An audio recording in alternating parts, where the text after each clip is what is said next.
여기에서는 진가표로부터 논리식을 구하는 방법에 대해서 설명하도록 하겠습니다. 두 가지 방법이 있습니다. 하나는 논리곱의 합으로 표현하는 방법이 있고, 또 하나는 논리합의 곱으로 표현하는 방법이 있습니다. 이 논리곱이라는 것은, 논리곱이라는 것은 AND를 얘기해요. AND. 이거는 AND를 얘기하고, 합이라는 건 OR을 얘기합니다. OR. 이거는 OR을 얘기해요. 그 다음에 이 논리합은 OR을 얘기한다 그랬죠. OR을 얘기하고, 곱은 AND를 얘기합니다. 곱은 AND를 얘기하는 것입니다. 그래서 지금 여기 예시가 있는데, 요 항 하나하나는 논리곱이죠. 논리곱. AND로 묶여 있으니까.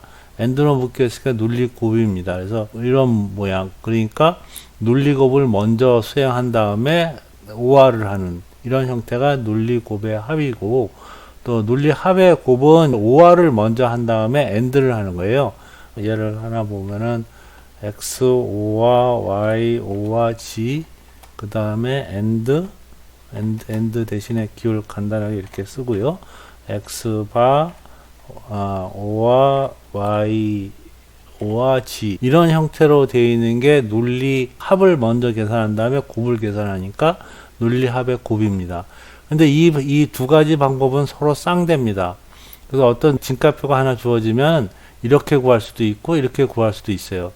그런데 우리는 지금 설계하는 것을 목표로 하지 않기 때문에 이 논리곱의 합으로 표현하는 것만 설명하도록 하겠습니다. 이 논리곱은 논리 변수들이 AND항으로 묶인 항이라고 그랬죠. 이렇게 AND항으로 묶여 있는 거, 요거 하나하나가 논리곱입니다.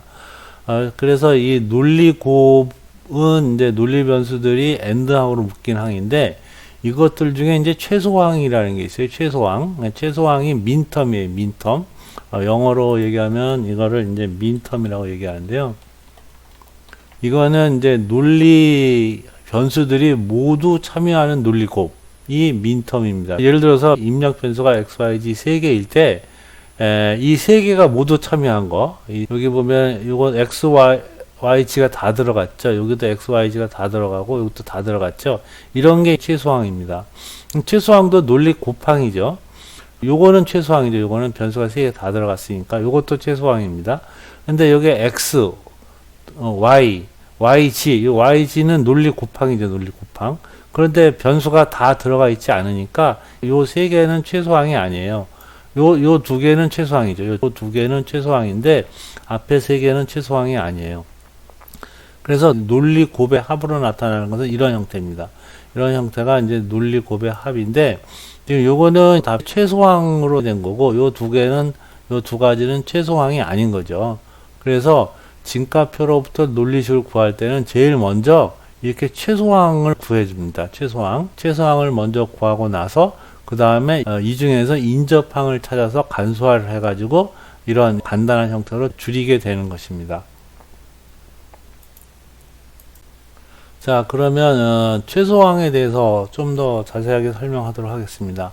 최소항은 입력 신호의 조합 중에서 출력이 하나만 1인 논리 함수입니다. 앞에서 정의할 때는 입력 변수가 모두 참여하는 AND항 이렇게 얘기를 했었죠. 입력 변수가 모두 참여하는 AND항인데, 이 결과가 결국은 입력 변수의 조합 중에서 출력이 하나만 1인 논리 함수가 됩니다. 그래서 예를 들어서 변수가 3개짜리를 예를 들어보면 x, y, g의 입력 변수가 있고 이걸 이진수 순서대로 여기 적었습니다. 그럼 최소항은 이게 변수가 3개면 2에 3승해서 8개가 있습니다.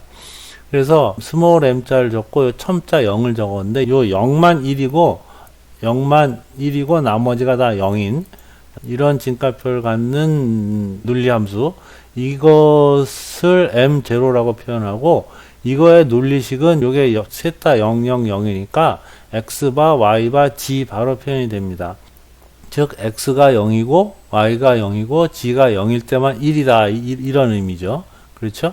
그래서 요게 그 최소항 중에 m0라는 최소항이죠. 그 다음에 M1이란 최소항도 있는데 M1이란 최소항은 요 줄만 1인 거죠. 여기만 1이고 나머지가 다 0인 이런 진가표를 갖는 논리함수를 M1이라고 표현합니다. 얘는 여기만 1이니까 X가 0이고 Y가 0이고 G가 1인. 그래서 요 값이 그대로 요 논리식에 표현이 되어 있죠. X가 0이고 Y가 0이고 Z가 1인 논리식입니다. 또 M2는 여기만 1인 논리식이에요. 나머지는 다 0이에요. 0은 쓰지 않을게요. 여기만 1인 논리식이고, M3는 여기만 또 다 1인 논리식이고, M4는 여기만 1인 거, M5는 여기만 1인 거, 6, 7 이렇게 돼서 최소항이 모두 8개가 있습니다. 최소항이 8개. 이 중에 이제 하나만 예를 들어보면은 요거로 볼까요?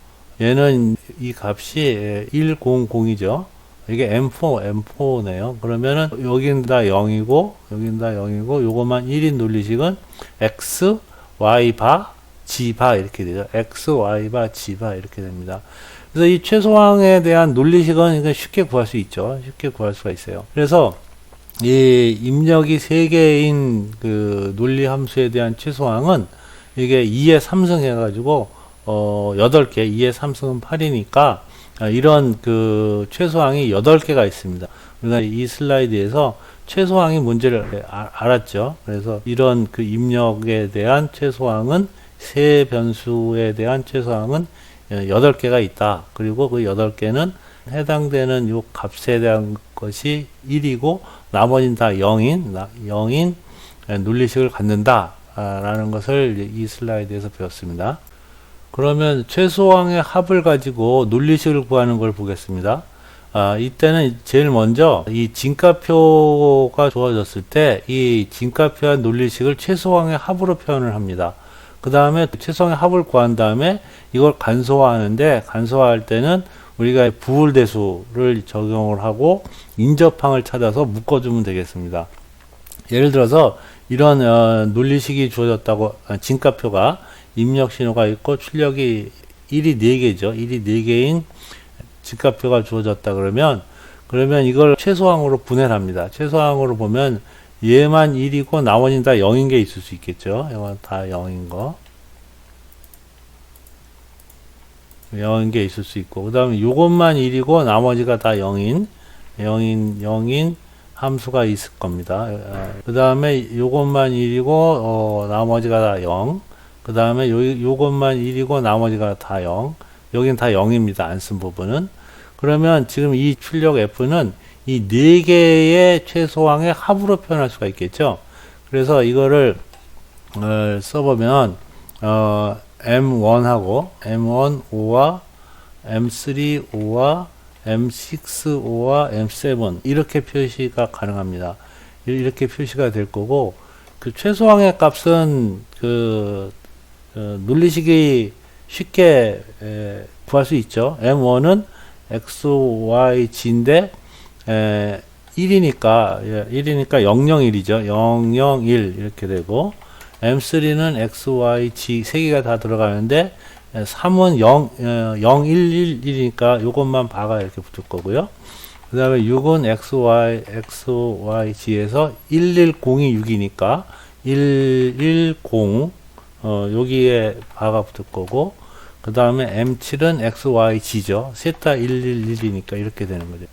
그래서 이런 진가표를 최소항의 합으로 표현할 수가 있죠. 이렇게 최소항의 합으로 표현할 수가 있어요. 그 다음에 이거를 간소화해서 여기를 쓰면 되는데 간소화할 때는 인접항을 찾으라고 그랬죠. 인접항이라는 거는 항에서 값이 하나가 다른 거라 그랬죠. 표현이 하나가 다른 게 인접항이라고 그랬는데 요 두 개가 인접항이죠. 요 두 개를 보면은 지금 y가 다르잖아요. y가 달라요. 그죠? y가 x g는 똑같고 x 바 g는 똑같고 여기서는 z가 다르죠. z가 여기는 z가 다릅니다. 그래서 이거를 이렇게 묶을 수가 있겠죠. 이거를 복사에다가 이거를 묶을 수 있습니다. 그러면은 x 바 g가 똑같으니까 요거 없애고 y 바 이렇게 묶이고 여기는 지금 x, y가 똑같고 와 이렇게 묶이죠. 이렇게. 그러면 여기서 남는 것은 x바 g만 남고 여기서는 xy가 남죠. 이렇게. 예? xy가 남아요. 그러면 이거는 더는 가치가 않죠. 두 개는 인접항이 아니니까 더 간소화가 되지 않습니다. 그래서 이렇게 제일 먼저 최소항의 합을 구하고 이걸 가지고 간소화시켜서 최종 논리식을 구할 수가 있습니다.